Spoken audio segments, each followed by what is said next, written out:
que tú eres nuestro buen pastor. Oh, tú cuidas de nosotros, Dios. Sí, Dios.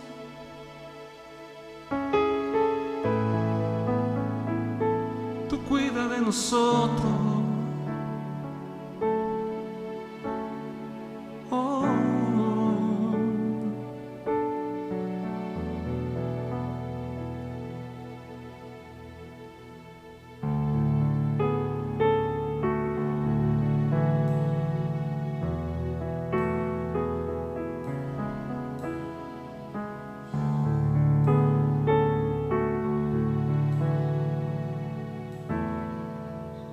Dile conmigo. Cerca de ti yo quiero estar para escuchar tu voz y aprender de ti. Quiero ser un reflejo de tu amor. Yo quiero vivir solo en tu voluntad, Jesús. Eres mi buen pastor, tú conoces mi camino.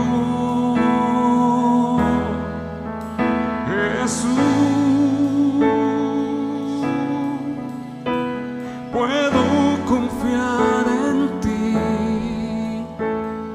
oh mi Dios, me rindo.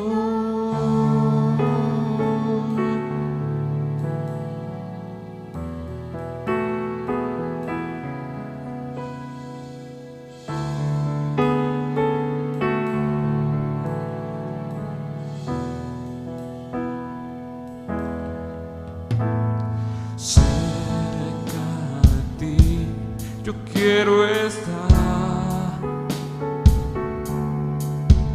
para escuchar tu voz y aprender de ti.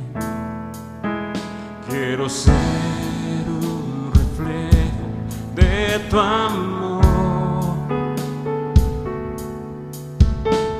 Yo quiero vivir solo en tu voluntad, Jesús. Eres mi buen pastor, tú conoces mi camino, Jesús. Puedo confiar en ti, oh mi Dios, me rindo.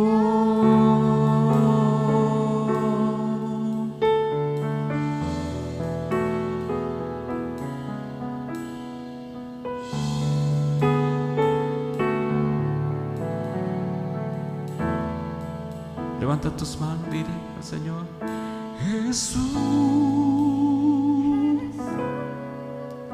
eres mi buen pastor, tú conoces mi camino, Jesús. Puedo confiar en ti, oh mi Dios, me rindo.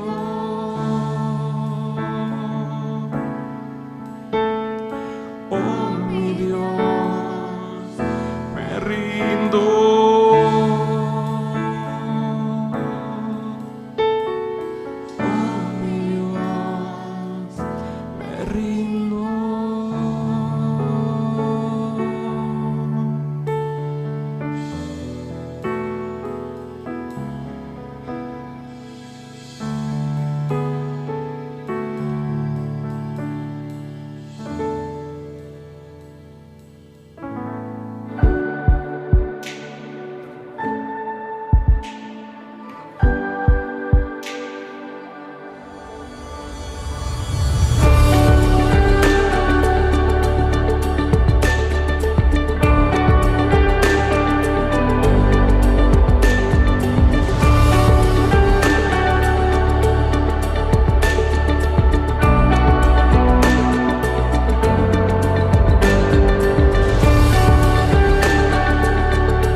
gusto verles, bienvenidos cada uno de ustedes. Vamos a continuar con nuestro servicio. ¿Cuántos creen que Él es nuestro buen pastor? La verdad es que Él es un muy buen pastor. Yo soy bien chafa, pero Él es muy bueno. Él es muy buen pastor y vamos a dejar que Él nos ministre en esta noche. Vamos a continuar con nuestro estudio de la Biblia cronológica. Yo quiero animarles, no echen las enseñanzas en saco roto. Platicaba con mis hijos y me decían, oye, pero ¿cómo para qué nos puede servir? Le dije, mira, a lo mejor ahorita lo vas a olvidar todo, pero tal vez el día de mañana vas a volver a escuchar esto, va a venir una revelación nueva para ti, vas a escuchar esto y va a ser algo diferente y entonces te va a caer el 20, pero por lo pronto es una bendición. Estamos estudiando ahorita en el sacerdocio, ya estamos concluyendo y terminando el sacerdocio vamos a estudiar las fiestas, aunque ya lo habíamos estudiado años atrás. Vamos a volver a entrar en este tema y créanme que va a seguir siendo una bendición y vamos avanzando a ver quién gana, a ver si ganamos nosotros, terminamos la Biblia, o a ver si nos gana el Señor y viene antes por nosotros. Pero creo que va a ser una bendición que cuando Él venga o nos llame, nos va a encontrar estudiando la Biblia, escuchando su palabra, aprendiendo de ella. Amén. Bien, le voy a pedir a Carmen que se venga. Vente, Carmen, toma tu tiempo y vamos a preparar y disponer el corazón. Muchas gracias, buenas noches nuevamente, hermanos. Estamos muy bien, ¿verdad? Déjenme acomodar esto aquí. Se vaya a caer. Bueno, pues ¿qué le parece si oramos para entrar al estudio en esta noche? ¿Sí? ¿Me acompaña? Incline su rostro. Gracias te damos, Señor, por tu amor y tu misericordia, porque tú has tenido a bien el traernos en esta noche, Señor, con tu ayuda, con tu espíritu. Estamos aquí, todo se ha dispuesto para seguir aprendiendo de tu palabra, seguir profundizando y seguir aprendiendo de quién tú eres, porque eso es lo más hermoso, Señor, verte en tu palabra, que tu palabra nos revela quién tú eres, lo que tú has hecho y cuál es la voluntad que tú tienes para cada uno de tus hijos. Te pedimos que tu espíritu nos ayude y nos siga revelando en el nombre de Jesús. Amén. Bueno, vamos a continuar. El tema pues ya lo recapituló el pastor, es el sacerdocio, y estábamos viendo ahora el subtema como las funciones de los sacerdotes, ¿verdad? La clase anterior empezamos a ver y hoy sería la segunda parte. Vimos cuáles fueron algunas de las funciones que tenían y el día de hoy vamos a continuar. Otra de las funciones que tenían los sacerdotes puestos por Dios era fungir como jueces.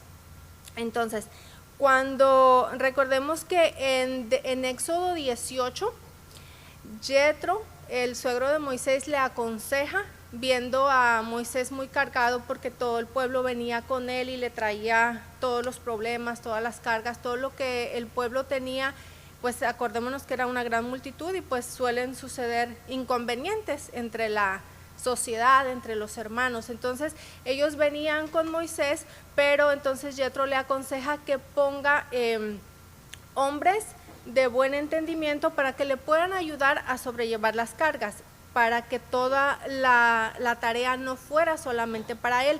Pero después en Números Dios le dice a Moisés lo que debe de hacer y cómo lo debe de hacer. Si me acompañan a Números 11 del 16 al 17, dice de la siguiente manera: entonces Jehová dijo a Moisés: reúne 70 varones de los ancianos de Israel, que tú sabes que son ancianos del pueblo, y sus principales, y tráelos a la puerta del tabernáculo de reunión y esperen allí contigo. Y yo descenderé y hablaré allí contigo y tomaré del espíritu que está en ti y pondré en ellos, y llevarán contigo la carga del pueblo y no la llevarás tú solo. Entonces vemos nuevamente cómo Dios le dice que tiene que establecer a alguien que le ayude. En este caso los ponen como jueces. Después vimos que cuando entran a la tierra prometida, el pueblo de Israel se empiezan a dirigir por jueces. Los jueces eran los que dirigían los problemas que había, la sociedad y muchas de las cosas, los que tenían que juzgar entre lo que era bueno, entre lo que era malo y entre alguna situación. Pero vamos a ir a Deuteronomio 17 del 8 al 13 y dice: Cuando alguna cosa te fuere difícil en el juicio, entre una clase de homicidio y otra, entre una clase de derecho legal y otra, entre una clase de herida y otra, en negocios de litigio en tus ciudades, entonces te levantarás y recurrirás al lugar que Jehová tu Dios escogiere, y vendrás a los sacerdotes levitas y al juez que hubiere en aquellos días, y preguntarás, y ellos te enseñarán la sentencia del juicio, y harás según la sentencia que te indiquen los del lugar que Jehová escogiere, y cuidarás de hacer según todo lo que te manifiesten, según la ley que te enseñen y según el juicio que te digan. Harás, no te apartarás ni a diestra ni a siniestra de la sentencia que te declaren. Y el hombre que procediere con soberbia, no obedeciendo al sacerdote que está para ministrar allí delante de Jehová tu Dios, o al juez, el tal morirá. Y quitarás el mal de en medio de Israel, y todo el pueblo oirá y temerá y no se ensoberbecerá. Entonces vemos claramente aquí en la escritura que esta es una de las leyes que le está dando Dios al pueblo, y les está diciendo a todo el pueblo: cuando ustedes no puedan arreglar algo y que sea algo pues grave, ¿verdad? Al principio vimos que están hablando de homicidios, que están hablando de heridas, es decir, que alguien le hizo un agravio en su cuerpo, o que tenían que litigar un caso, algún problema entre alguna propiedad, y que entre ellos no se ponían de acuerdo ni los jueces que estaban ahí, entonces tenían que ir a la casa de Dios. ¿Por qué? Porque los sacerdotes, ¿dónde estaban? Recordemos que estaban en la casa de Dios, lo que conocemos como el tabernáculo. Sin embargo, cuando cruzaron la tierra prometida, se les repartió la tierra, y ya no era como cuando estaban en el desierto, que estaba el tabernáculo en medio y estaban así pues juntos, pero era una extensión grande. Pero ahora estaban muchísimo más, porque ya les habían dado extensiones de tierra,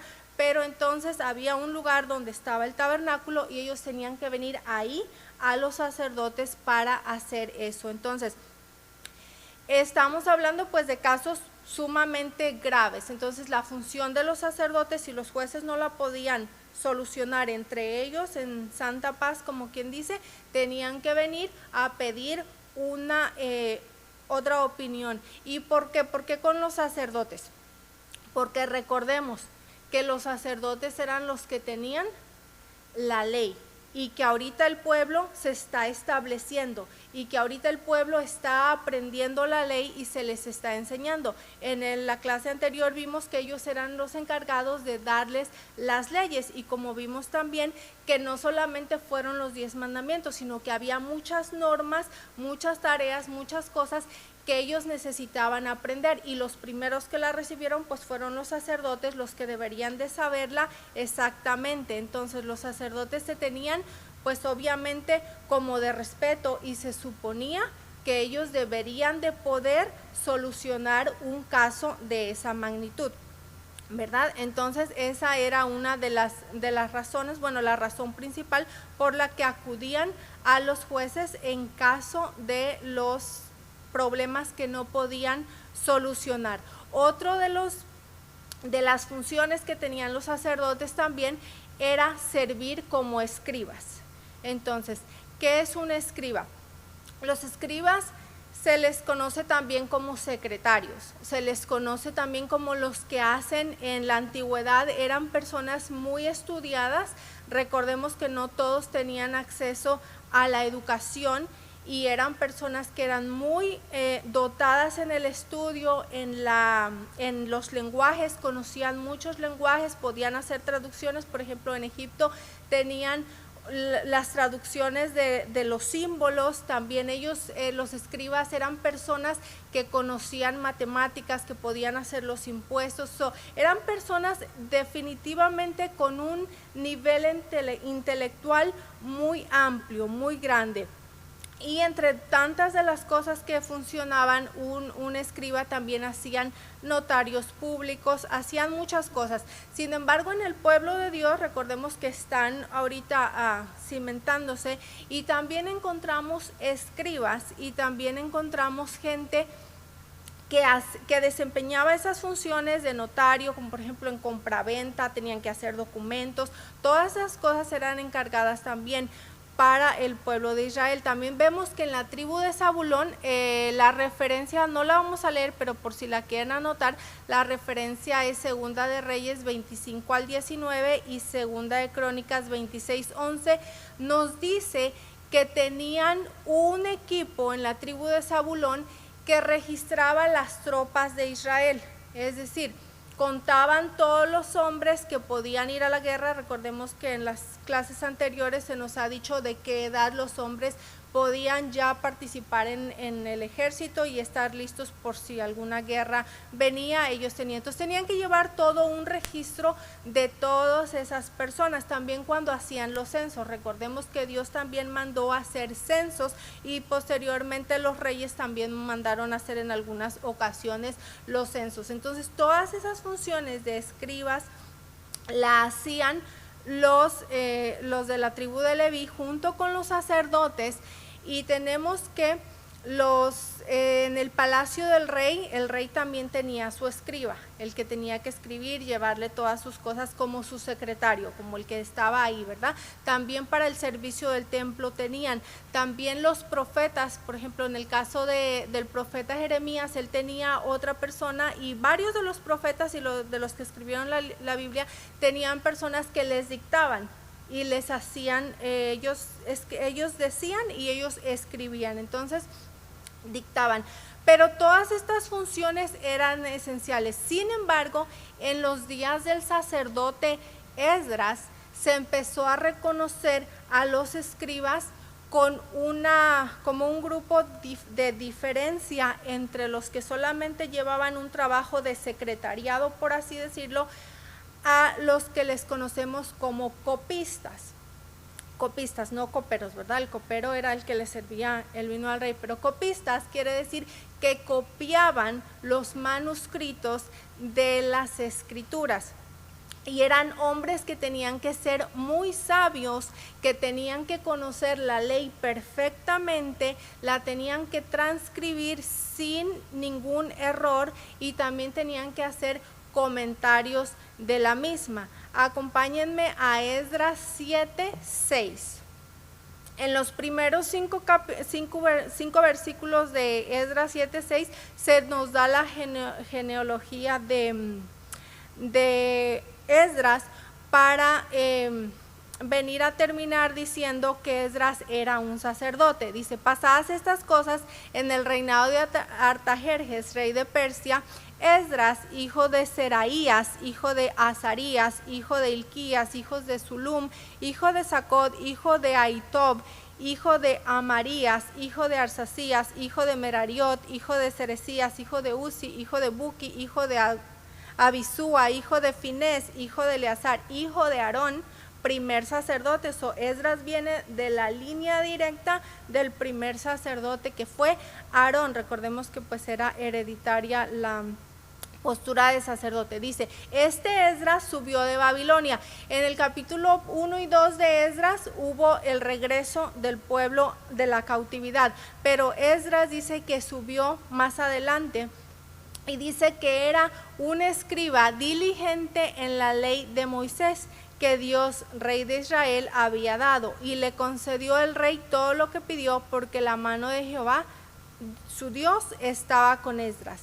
Y en Nehemías 8:1 dice: y se juntó todo el pueblo como un solo hombre en la plaza que estaba delante de la puerta de las aguas, y dijeron a Esdras el escriba que trajese el libro de la ley de Moisés, el cual Jehová había dado a Israel. Y el sacerdote Esdras trajo la ley delante de la congregación, así de los hombres como de las mujeres y de todos los que podían entender, el primer día del mes séptimo. Entonces vemos claramente en la escritura que Esdras era sacerdote y que era escriba. Entonces los escribas eran diligentes. Aquí se le da ese adjetivo a Esdras, que no solamente era un escriba, sino que era diligente, es decir, un experto en la ley de Moisés, alguien que estaba capacitado muy bien por la palabra, que lo podía interpretar, que la podía enseñar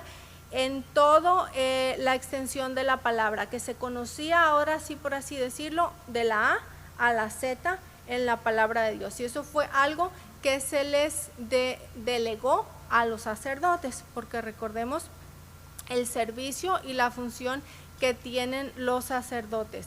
En un principio vimos eso, ¿verdad? Que Esdras era un erudito, era muy estudioso y formaba una gran parte del entendimiento de la ley de Dios. Él la tenía por el estudio que él había tenido. Cuando copiaban los manuscritos, también esto es algo que tenemos que tomar muy en cuenta, porque los que copiaban los manuscritos, las leyes y todo eso, tenían que hacerlo totalmente idéntico. De hecho, se dice que si por alguna razón ellos ya iban como a la mitad o casi terminando el párrafo de lo que estaban escribiendo, transcribiendo, que estaban copiando la ley, y se equivocaban, tenían que desechar todo el material que ya habían tenido para evitar que hubiese algún error. Recordemos que la función de un escriba era preservar la ley. Entonces, ¿cómo se va a preservar la ley del Señor si se escribe con errores? O si en el hebreo la mayoría de las veces los escritos no tenían consonantes. Entonces, ponerle una letra más o quitarle una letra, un símbolo, ya era cuestión de pérdida. Entonces lo tenían que desechar y tenían que iniciar de nuevo. Por eso pues se tardaban demasiado, ¿verdad? Entonces preservar la ley era una parte de los escribas, enseñarla y conocerla, ponerla por obra, ¿verdad? Con el tiempo, como fue cambiando, como se fueron expandiendo, como fueron tomando en su lugar el pueblo de Dios, fueron pues creciendo y se vieron en la necesidad y por mandato de Dios que no solamente los sacerdotes tuvieran la ley. Precisamente para esto eran las copias. Cuando un rey era ungido, él tenía que tener su libro de la ley. Todos los jueces tenían que tener su libro de la ley, y también se empezó a dar la ley para que lo pudieran tener todas las personas. Los levitas eran unos de los que enseñaban, y de ahí nació, se formó un grupo independiente que se llamaban los escribas. Si recordamos esa palabra escribas en el Nuevo Testamento, ¿les suena? Sí, ¿verdad? Les suena. Los escribas y los fariseos siempre estaban como que casi juntitos, ¿verdad? Porque eran parte de lo mismo. Sin embargo, pues era una clase de personas que, aunque no eran totalmente, al principio fue dado esta función solamente para los sacerdotes, pero a medida que pasó el tiempo se fue abriendo para otras personas que quisieran igual entender la ley, conocerla, preservarla y darla al pueblo. Sin embargo, vimos, ¿verdad?, que la decadencia de estas personas pues fue igual que la de todos los seres humanos, que no estaban conforme a Dios, y hubo una decadencia tanto en el sacerdocio como en los escribas. Recordemos que en Marcos, si me acompañan a Marcos 12, 21 y 22, nos dice: y entraron en Capernaum, y los días de reposo, entrando en la sinagoga, enseñaba. ¿De quién estaba hablando? De Jesús, ¿verdad? Que entraron en Capernaum y que venían a la sinagoga para enseñar, y se admiraban de su doctrina porque la enseñaba como quien tiene autoridad y no como los escribas. Entonces, estos escribas, el pueblo los conocía, sabían que eran los que enseñaban la ley, pero cuando escuchaban a Jesús, pues nada que ver, ¿verdad? Las enseñanzas de Jesús con las enseñanzas de los escribas. Y en Mateo 23, 1 al 4, también dijo Jesús: entonces habló Jesús a la gente y a sus discípulos diciendo: en la cátedra de Moisés se sientan los escribas y los fariseos, así que todo lo que os digan que guardéis, guardadlo, hacerlo, mas no hacerlo conforme a sus obras, porque dicen y no hacen. porque atan cargas pesadas, difíciles de llevar y las ponen sobre los hombros de los hombres, pero ellos ni con un dedo quieren moverlas. Vemos claramente aquí pues ahora sí que Jesús reprobó este tipo de personas en aquel momento, porque a pesar de que tuvieron la ley con ellos y que ellos la tenían que preservar, ellos empezaron y decirla como Dios les había mandado, ellos les añadían cargas, ¿verdad? Ellos ponían más peso en las personas. Y bueno, podemos ver que sí era un problema de los escribas, pero por eso también nosotros tenemos que conocer la palabra, porque cuando a nosotros se nos enseña algo, pero después nosotros venimos y estudiamos y meditamos y vemos la diferencia, pues también nosotros tenemos responsabilidad. Los escribas tenían su responsabilidad por haber puesto tanta carga y haber deformado la ley, pero el pueblo también es responsable, porque no solamente tienen que decir, pues sí, ya me dijo y así es. Como por ejemplo cuando nosotros íbamos a la iglesia tradicional, nos enseñaban algo y decían, ¿y por qué? Pues no sé, ellos dicen así y es por eso, y como ellos lo dicen, pues ya nosotros lo damos por hecho. Pero gracias a Dios que tenemos el Espíritu Santo, que tenemos su palabra y que podemos meditar y aprender conforme a lo que Dios nos ha enseñado, ¿verdad? Entonces, estas funciones fueron dadas porque ellos tenían dada la ley y tenían que preservarla, tenían que enseñarla y tenían que poner por obra tanto en la palabra como en sus vidas. Otra de las cosas era que se les dio como función a los sacerdotes es recibir las ofrendas y los diezmos. Es decir, eran los tesoreros de administrar las ofrendas y los diezmos que venían a la casa de Dios. Recordemos que cuando se repartió la tierra a los levitas, desde antes de que se repartiera, Dios le dijo a Aarón y a la tribu de Leví muy claramente que ellos no iban a tener una heredad, es decir, una parte de tierra, que ellos no iban a tener nada de eso. ¿Por qué? Porque su herencia era Dios mismo, era Jehová. ¿A qué se estaba refiriendo? Que los sacerdotes iban a estar dedicados por completo, su vida entera, al servicio de Dios. Entonces por eso ellos eran su herencia, Jehová era su herencia, pero al mismo tiempo Dios iba a proveer todo lo que ellos necesitaban. Es decir, los sacerdotes no se tenían que estar preocupando por ir a trabajar, ir a hacer negocios, ir a hacer todas las cosas que las demás tribus sí hacían. Sin embargo, tenían que vivir de algo, ¿cierto? ¿Y quién les iba a proveer ese algo? Pues obviamente Dios. En Números 18:8 dijo, Dios mismo habló a Aarón, dice, dijo más Jehová a Aarón, he aquí yo te he dado también el cuidado de mis ofrendas. Todas las cosas consagradas de los hijos de Israel te he dado por razón de la unción y a tus hijos por estatuto perpetuo. Números 18:21. Y he aquí yo he dado a los hijos de Leví todos los diezmos en Israel por heredad, por su ministerio, por cuanto ellos sirven en el ministerio del tabernáculo de reunión.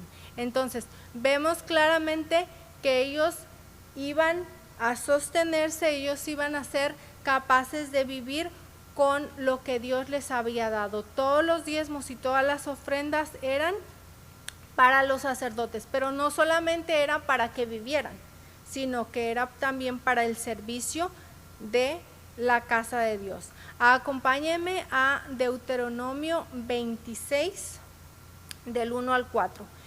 Todo el capítulo de Deuteronomio habla de cuando Dios le dijo antes de entrar a la tierra prometida lo que el pueblo de Israel tenía que hacer con los diezmos y las primicias.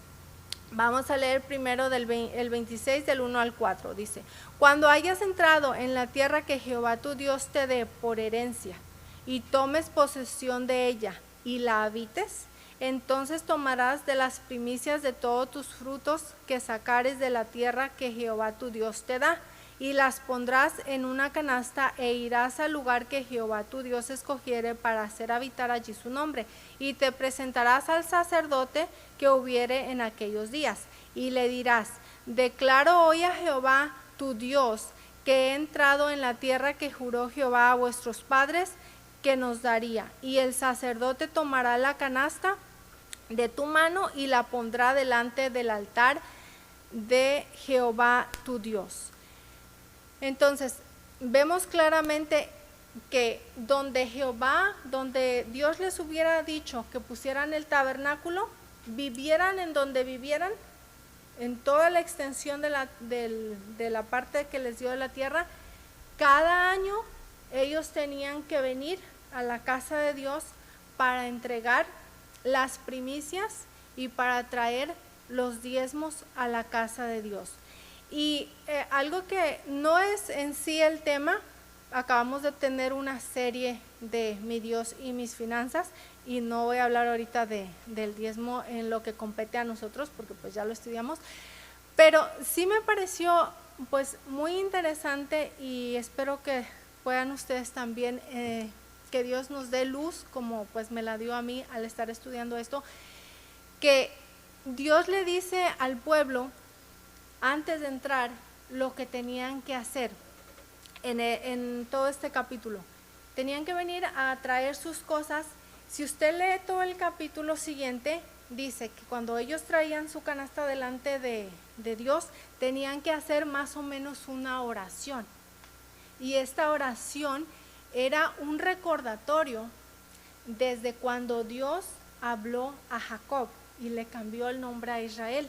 Y la oración, pues parafraseada más o menos así, dice que se acuerdan, y dice que su padre era un arameo antes de morir, casi a punto de morir, pero tú, Jehová, lo llevaste a Egipto y se multiplicó en gran manera y se hizo fuerte, pero después lo metieron en servidumbre y estuvieron cautivos por 400 años más o menos.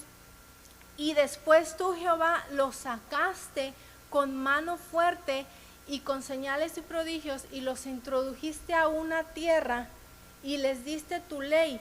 Y ahora nosotros venimos y nos dijiste que trajéramos nuestros diezmos y nuestras ofrendas. Entonces, cuando usted ve esto de esta manera, estamos viendo la fidelidad de Dios.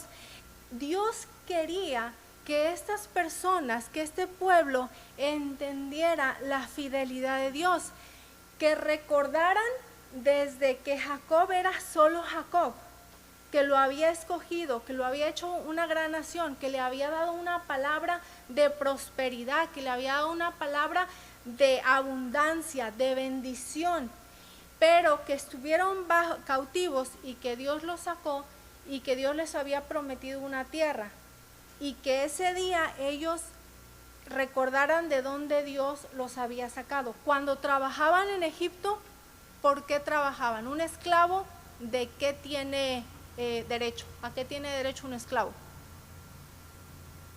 A nada, ¿verdad? Más que a la comida, porque si no les daban de comer, pues no iban a tener quien trabajara. Pero ahora estaban en una tierra donde fluía leche y miel, donde su trabajo tenían un fruto que ellos podían disfrutar, que ellos eran dueños, que ellos habían labrado la tierra y que les había dado un fruto. Entonces Dios quería que se acordaran de que cuando estuvieron allá, ellos trabajaban para nadie, para Egipto, o sea, para ellos nada. ¿Le gustaría a usted ir a trabajar de lunes a viernes y que al final del viernes no le dieran su pago? ¿A quién le gustaría? A nadie, ¿verdad? Pero cuando nosotros no estábamos en Dios, pues ¿para qué era ese dinero? Sí es verdad que comíamos, sí es verdad que pues compramos probablemente alguna casa, algunas cosas y material, pero sin embargo no teníamos la bendición de poder disfrutar y de poder recordar que todo viene. Nosotros creíamos antes de ser cristianos, bueno, por lo menos yo, no sé si ustedes, pero por lo menos nosotros pensamos que todo lo que habíamos logrado o tenido era ¿por qué? Por mi inteligencia, porque yo tengo muchas fuerzas y yo me lo gané y con el sudor de mi frente y todo eso, y hay parte. Pero dice Santiago 1:17 que toda buena dádiva y todo don perfecto proviene de lo alto, del Padre de las luces, y que todo lo que nosotros tenemos viene directamente de la mano de Dios, y que todo lo que nosotros poseamos es solamente gracia y misericordia del dador. Entonces, en este versículo que estamos, en este capítulo de Deuteronomio 26, les está diciendo que se acuerden de la fidelidad de Dios, porque un día estuvieron en aquel lado, pero ahora están listos, están disfrutando de la libertad, y sobre todas las cosas, que cada una de las palabras que Dios les prometió y le dio a Israel, ellos ya la están viviendo, ya la están viviendo. Entonces, después en Deuteronomio, si me acompaña, Deuteronomio el mismo 26, pero del 12 al 13, dice: cuando acabes de diezmar todo el diezmo de tus frutos en el año tercero, el año del diezmo, darás también al levita, al extranjero, al huérfano y a la viuda, y comerás en tus aldeas y se saciarán, y dirás delante de Jehová tu Dios: he sacado lo consagrado de mi casa, y también lo he dado al levita, al extranjero, al huérfano, a la viuda, conforme todo lo que me has mandado. No he transgredido tus mandamientos, ni me he olvidado de aquellos. Entonces, esto era parte de lo que Dios les estaba diciendo. Los diezmos, toda la bendición, todo lo que Dios les había dado, no solamente antes, como les dije, en Egipto, pues solamente ellos recibían su ración de vida, de comida para ellos, pero ahora tenían en abundancia para compartir con el huérfano, con la viuda, con el necesitado. Y la misma cosa pasa con nosotros, ¿verdad? Ahora tenemos una mentalidad diferente, donde no todo lo que recibimos es para nosotros, sino Dios nos permite que seamos de bendición para los que son menos afortunados que nosotros. En este mundo hay personas que son menos afortunados en la manera, en el ámbito financiero, pero sin embargo, nosotros en esta nación, por lo menos en este ámbito, somos, si nos comparamos con otras naciones, hay personas que por ejemplo en este momento pues no tienen comida, o no tienen dónde vivir, no tienen dónde dormir, pero Dios nos ha bendecido tanto que si nosotros nos acordamos de lo que Dios es y cómo Dios ha sido fiel con nosotros, su espíritu que habita en nosotros nos da la libertad para no solamente tenerlo para nosotros y retenerlo, sino para extender. Porque como buenos sacerdotes nosotros tenemos que ser administradores de nuestras finanzas y de lo que recibimos de Dios, para poder colaborar, para poder ayudar al necesitado. Y en el último, si lo pueden leer, que sería muy bueno que lo leyeran en su casa en estos días, todo el versículo de Deuteronomio 26, porque en el 19 dice la razón por la que Dios les está diciendo esto. Dice: a fin de exaltarte sobre todas las naciones que hizo, para loor y fama y gloria, para que seas un pueblo santo a Jehová tu Dios, como Él lo ha dicho. Entonces, ¿cuál era el fin? Que nuestras vidas, en el caso de ellos, traigan honra y honor, que vean los pueblos, todas las demás naciones, que Jehová cumplió la palabra que le dio a Israel. Y en nosotros pues es lo mismo.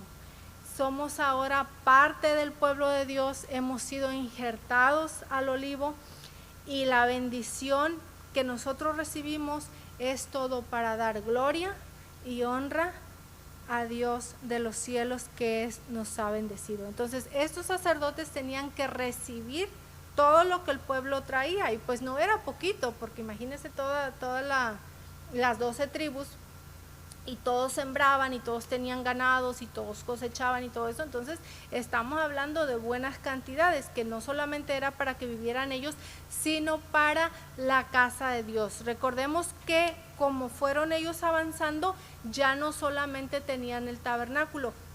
En los días de Salomón se hizo el templo, entonces ya el templo requería de más manutención, requería de más ayuda, requería de más reparaciones.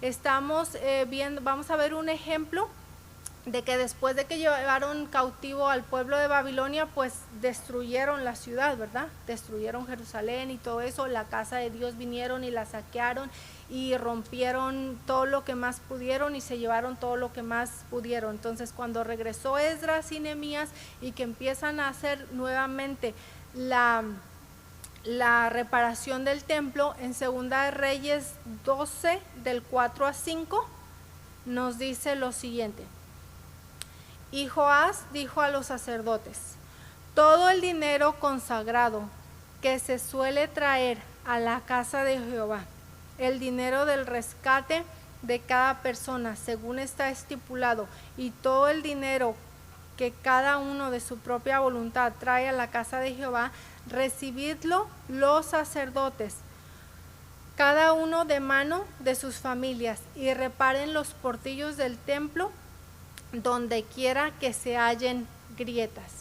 En Segunda de Reyes, vamos a leerlo y ahorita hablamos un poquito. En Segunda de Reyes 12, más adelantito del 10 al 11 dice: y cuando veían que había mucho dinero en el arca, venía el secretario del rey y el sumo sacerdote y contaban el dinero que hallaban en el templo de Jehová y lo guardaban, y daban el dinero suficiente a los que hacían la obra y a los que tenían a su cargo la casa de Jehová, y ellos lo gastaban en pagar a los carpinteros y a los maestros que reparaban la casa de Jehová.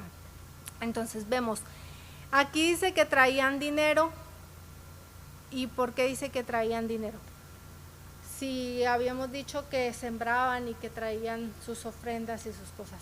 En la ley, cuando les dio la ley, Dios les dijo que si estaba muy lejos de donde ellos vivían, por ejemplo, que les tocó la última tribu y la casa de Jehová está muy lejos y van a ir cargando todo eso, les dijo Jehová que lo vendieran y que el dinero que ellos les dieran por eso, es decir, que lo iban a cambiar. En lugar de traer el producto, de traer los granos, de traer los animales y de traer todo eso, iban a traer el dinero en efectivo. Entonces vemos que este rey pone que se reedifique y que tenían que ellos ser los administradores de todo lo que trajera. También dice que pagaban por el rescate. Recordemos que todos los primogénitos en la ley dice que tenían que ser rescatados. ¿Qué quiere decir esto? Todos los primogénitos son de Jehová, ¿verdad? Entonces, si una familia tenía su primer hijo, tenía que ser consagrado, tenía que ser dado a Jehová, pero que lo iban a agarrar al niño y llevarlo ahí con los sacerdotes, solo Ana hizo eso, ¿verdad? Pero de ahí en fuera, ¿qué es lo que tenían que hacer? Dar un becerro, dar una ofrenda. Entonces, todas esas cosas en Levítico están todas las leyes, como dijimos anteriormente, no solamente eran los 10 mandamientos, sino eran muchas normas, muchas cosas que ellos tenían que saber cómo hacer. Entonces dice que redimían los hijos primogénitos. Si era un animal, pues lo podían traer, ok, lo traían, pero si estaban muy lejos lo vendían y traían el dinero. Entonces los encargados de tener el control de todos los gastos y de todas las cosas que traían al templo de Dios eran los sacerdotes, ¿verdad? Entonces vemos qué responsabilidad dio Dios a los sacerdotes, porque el dinero, desafortunadamente, ha habido mucha como manipulación, ha habido mucho fraude y ha habido desde tiempos antiguos, no nada más desde ahora. Pero Dios se lo dio a los sacerdotes, ¿por qué? Porque según Dios, el carácter de un sacerdote debe de ser santo, debe de ser íntegro, debe de tener la capacidad de discernir entre lo bueno y lo malo. Entonces, el tener ellos a cargo, eso era una gran responsabilidad y era un gran privilegio también que Dios les da. Yo creo que cada uno de nosotros también tenemos que aprender a ser pues íntegros y sabios aún con lo que nosotros ganamos, porque el hecho de que sea nuestro, ¿a quién le tenemos que dar cuentas de lo que nosotros ganamos? A mi esposo, dije yo, ¿no? Amén, sí, pero a Dios tenemos que dar cuentas, el esposo a la esposa, ¿verdad? A ver, la cuenta, ¿qué gastaste esto? ¿Qué gastaste otro? Tenemos que tener esa capacidad, ¿verdad? De ser transparentes con lo que viene a nuestras manos, pero sobre todo delante de Dios, porque pues aquí podríamos, pues bueno, no invadir impuestos, ¿verdad? ¿A quién le gusta invadir impuestos? Eso es parte de la integridad, eso es parte, ok, ganaste tanto, bueno, tienes que pagar tanto. ¿Por qué? Porque estamos siendo íntegros delante de Dios, así como a nosotros nos gusta, ¿a quién le gusta, verdad? Que tú traes tu ofrenda o tu diezmo y te enteras pues que está siendo mal usado y ¿qué dices tú? Uy, no, pues ya no voy a dar porque es que esto, y tienes razón, porque si lo están usando mal está bien que uno no quiera, pero ¿eres realmente íntegro tú en tus finanzas, en tus cosas, en lo que Dios nos ha dado? Yo creo que son cosas que nosotros tenemos que aprender, porque como sacerdotes la integridad en todas las áreas, también a la hora de hablar de finanzas, ¿verdad? Y otra de las funciones, bueno, ¿cuántas funciones llevamos hasta ahorita? ¿Quién se acuerda? Les voy a hacer el examen. ¿Cuántas, Alex? 5. No, llevamos 3. Bueno, de hoy, con las pasadas serían 6, pero con hoy llevamos 3. Otra de las funciones, de las cosas que eran delegadas a los sacerdotes, era conocer la voluntad de Dios en ocasiones específicas. ¿Cómo es esto? Acompáñenme a Números 27, 21.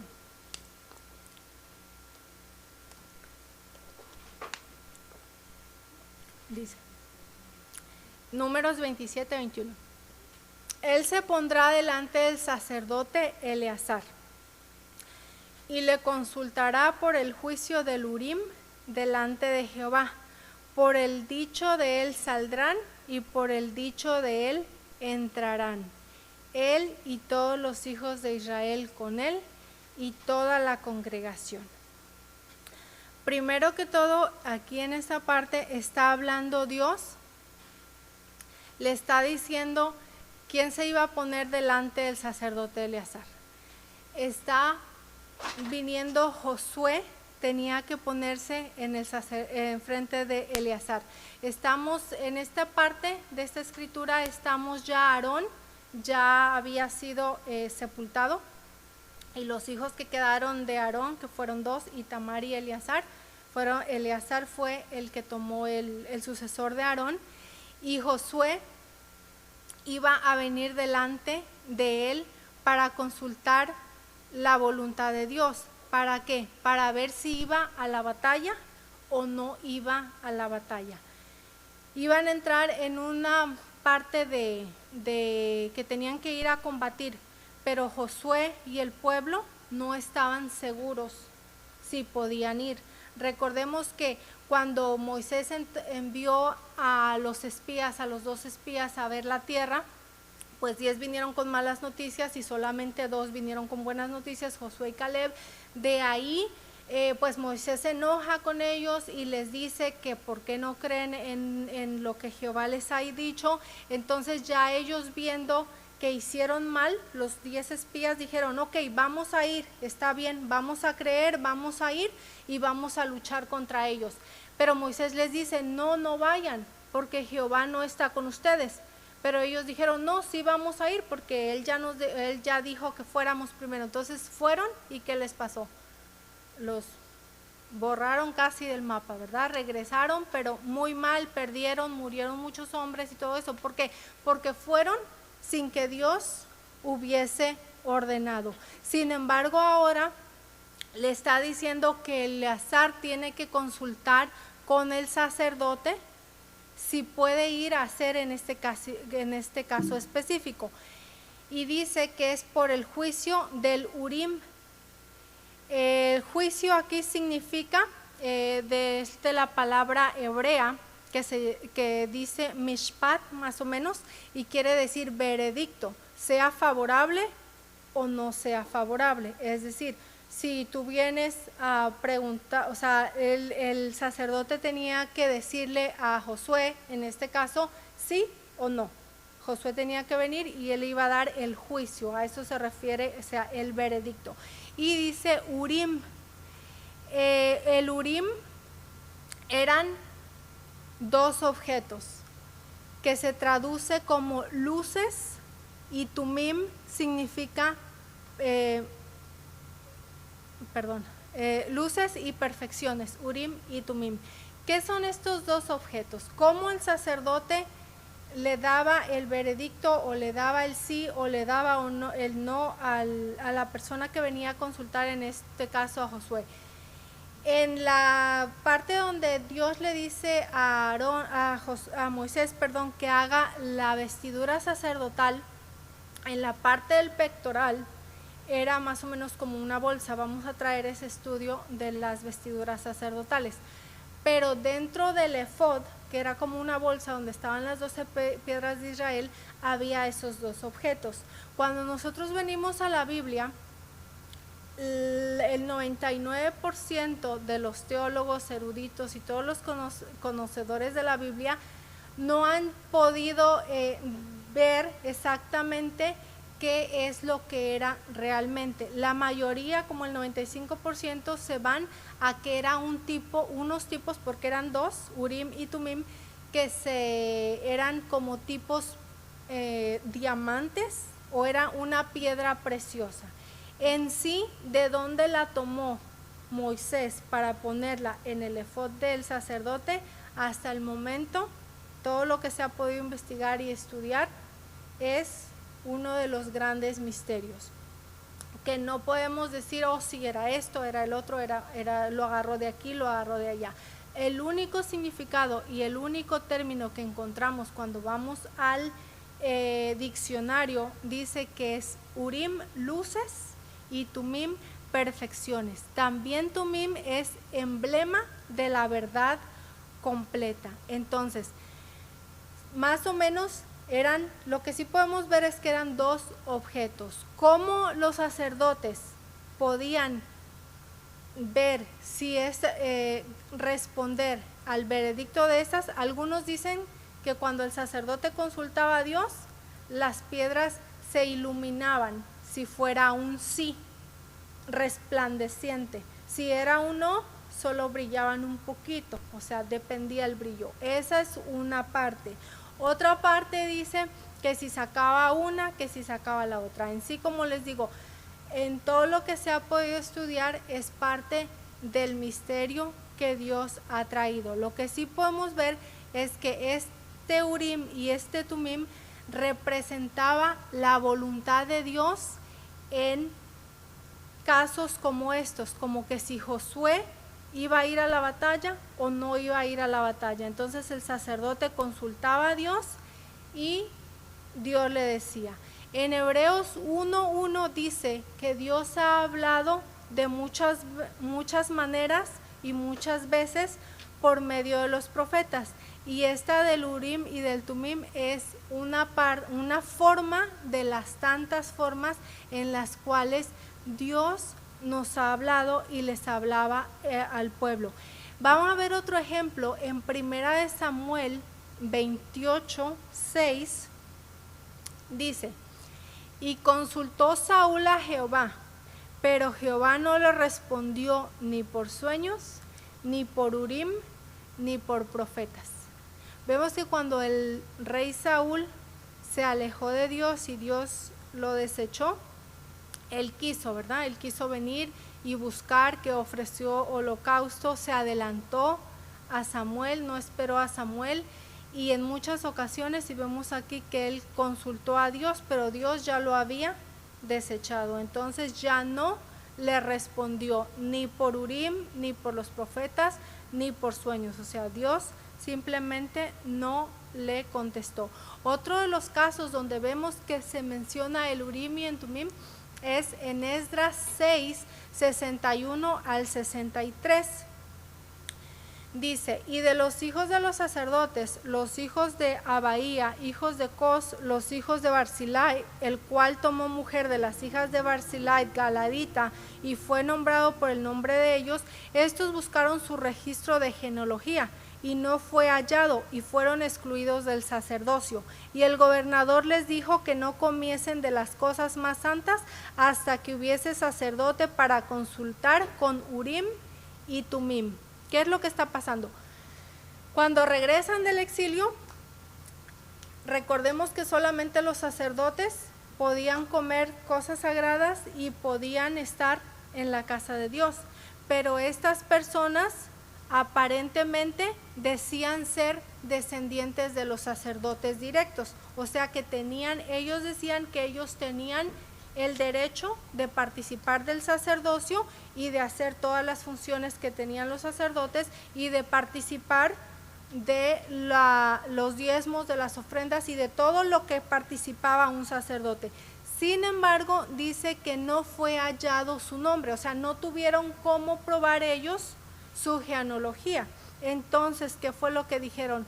La única manera, o sea, no tenemos un registro, ya se buscó, ya hicieron todo lo que pudieron haber hecho, pero no puedes mostrar que realmente eres. Entonces, esto es algo muy santo. El sacerdocio no es un juego, tenemos que llevar las cosas, porque ¿qué pasaba si alguien que no era del linaje real del sacerdocio y venía y tomaba parte de las funciones del sacerdocio? ¿Qué pasaba? Moría.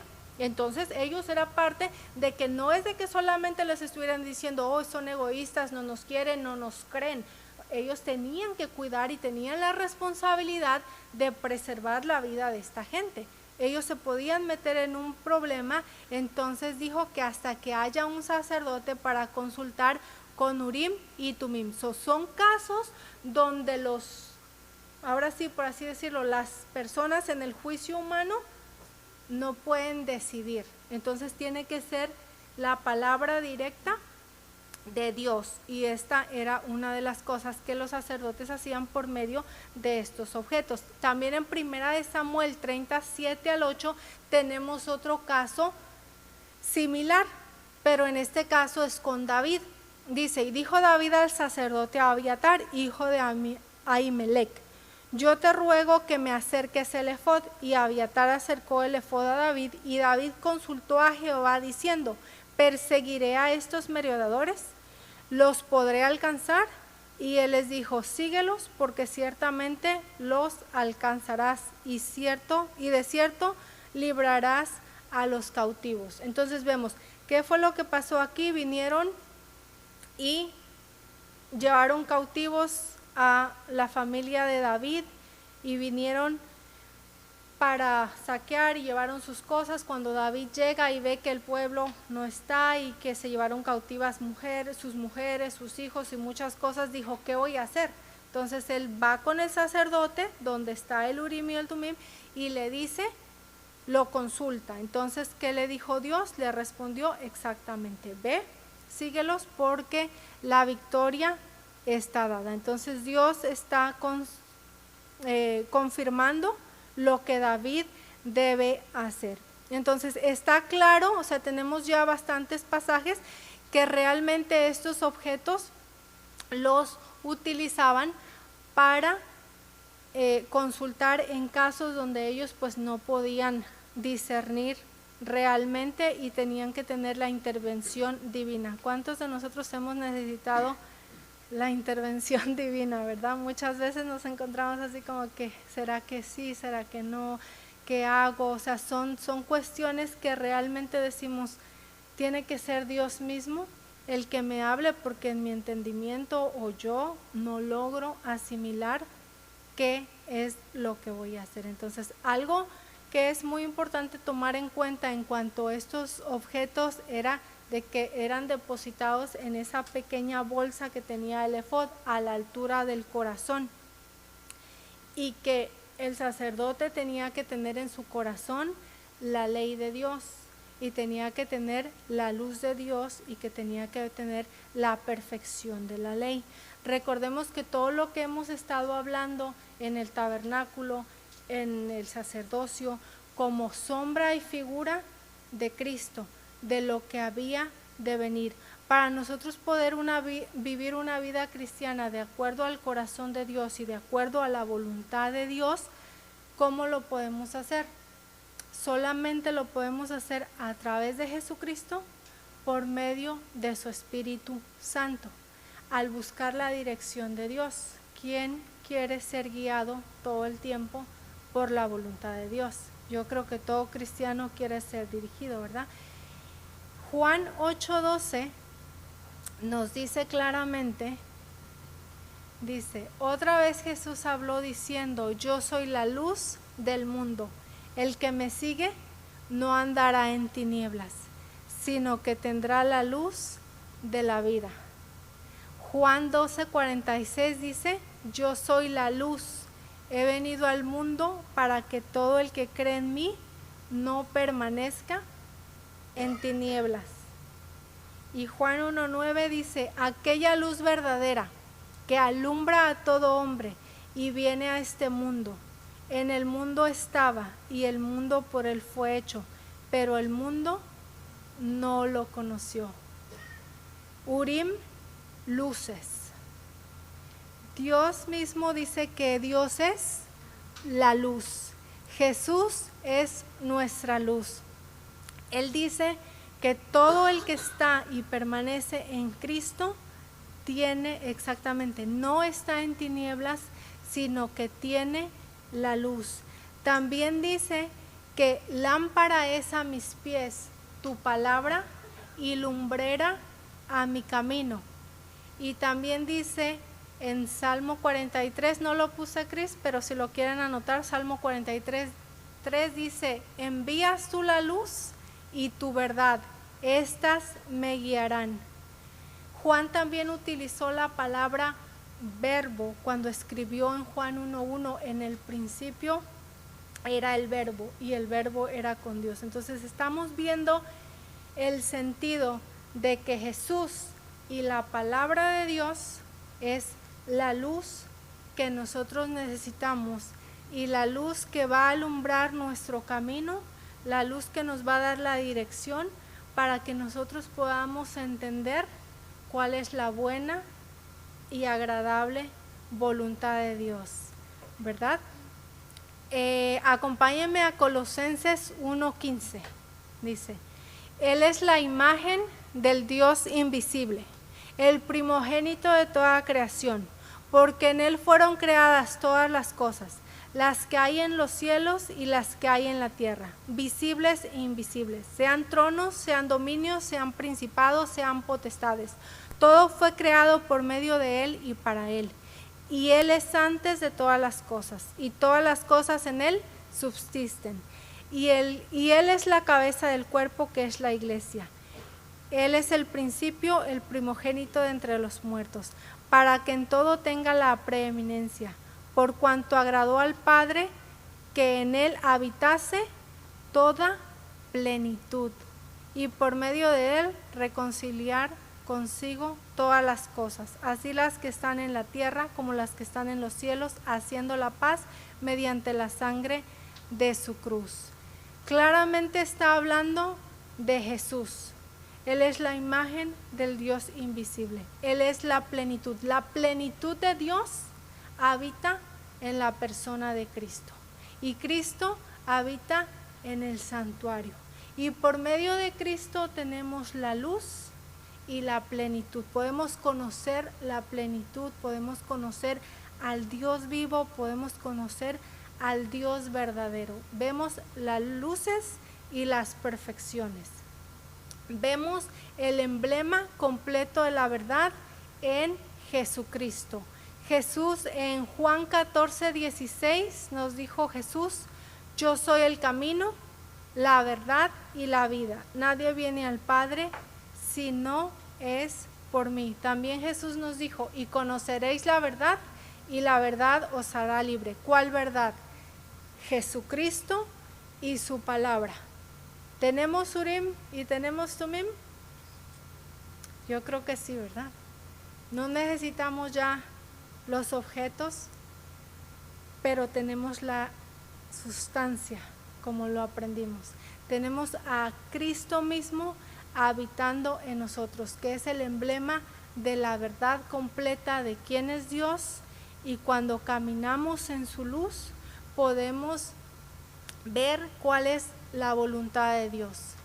Queremos que Dios nos guíe y que en esos momentos de que no podemos nosotros decidir sí o no, hacerlo o no hacerlo, que el Espíritu de Dios nos guíe. Yo creo que tenemos que ir más a la palabra, ¿verdad? Porque a veces decimos, sí, yo quiero que Dios me hable, pero ¿cómo Dios nos habla hoy? Por la palabra de Dios. Lámpara es a mis pies tu palabra y lumbrera a mi camino. Si nosotros tomamos la palabra de Dios y creemos con todo nuestro corazón en quién es Jesús y lo que Él ha hecho, tenemos la completa seguridad de que vamos a caminar en la voluntad de Dios. Amén.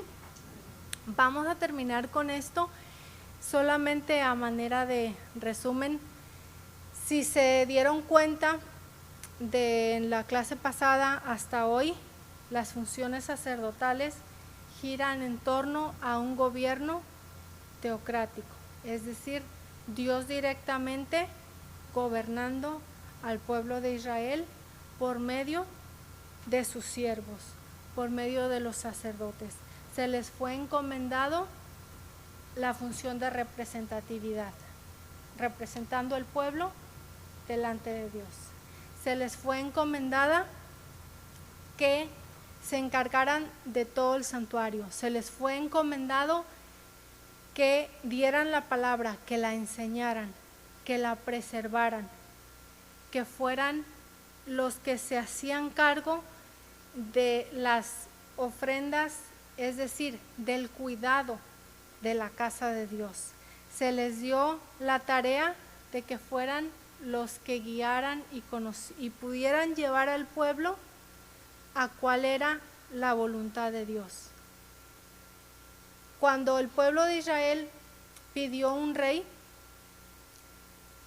querían hacerlo como todas las demás naciones, ¿verdad? Querían que un rey los gobernara, porque ellos sentían que Samuel ya estaba muy viejo y que ya no podía hacer mucho y que ellos necesitaban un líder. Desecharon a Dios. Sin embargo, Dios les dio un rey, pero a ese rey se le dio la palabra. Y ese rey no era como los reyes de ahora. Ese rey era, se guiaba por la palabra de Dios. Desafortunadamente, en nuestro tiempo de ahora, la palabra de Dios es lo que menos se toma en cuenta en los gobiernos, en las escuelas, en nuestra sociedad. Pero sin embargo, nosotros somos un pueblo llamado a dirigirnos bajo el gobierno teocrático. Tenemos, y sí, Dios nos dice en su palabra, que las leyes puestas por aquí establecidas en la tierra, las tenemos que respetar. Sin embargo, eso no significa, por ejemplo, en el tema, no voy a entrar en política, pero en temas de ideología, de sexo, en temas de aborto, en temas que van en contra de la ley de Dios. Nosotros como pueblo de Dios, ¿quién nos rige? Dios. O sea, nuestra mentalidad como hijos de Dios no es dirigirnos como lo que quería hacer el pueblo de Israel antes, ¿verdad? Conforme a todas las demás naciones, ellos querían hacer así. El gobierno teocrático, yo creo firmemente que todo nacido de nuevo, lavado con la sangre de Cristo y sellado con el Espíritu Santo, debe ser guiado y regido por el gobierno teocrático, es decir, por Dios, por medio de su palabra y por medio de su Santo Espíritu. Y si usted está de acuerdo, incline su rostro y pidámosle a Él que Él sea quien nos muestre, quien nos dirija, que todas nuestras dudas y todas las cosas que no estén claras por medio de su palabra, por medio de su espíritu, sea que nos traiga la luz. Señor, te damos gracias por tu palabra en esta noche. Te damos gracias porque hemos aprendido que tú quieres que nosotros seamos diferentes. Tú dices que no nos acoplemos a este siglo. Tú nos das en tu palabra la manera como nosotros no nos acoplaremos a este siglo, sino que nuestra mente, nuestro corazón y todo nuestro entendimiento lo queremos poner, Padre, para agradarte, para vivir en este mundo conforme tú lo estableciste. Tú nos pusiste aquí, dice, Jesús dijo, no oro para que los quites de este mundo, sino para que los guardes del mal. Sabemos que andamos como peregrinos y que nuestra ciudadanía está en los cielos, Señor. Pero ayúdanos a que mientras estemos en esta tierra, conozcamos tu palabra y la pongamos por obra. Y que tú seas nuestro Rey y que tú seas nuestro Padre, que tú nos dirijas en todo tiempo y en todo momento. Te damos gracias en esta noche y te pedimos, Padre, que tu luz siga alumbrando nuestras vidas. En el nombre de Jesús, amén. Muchas gracias, hermanos. Dios les bendiga.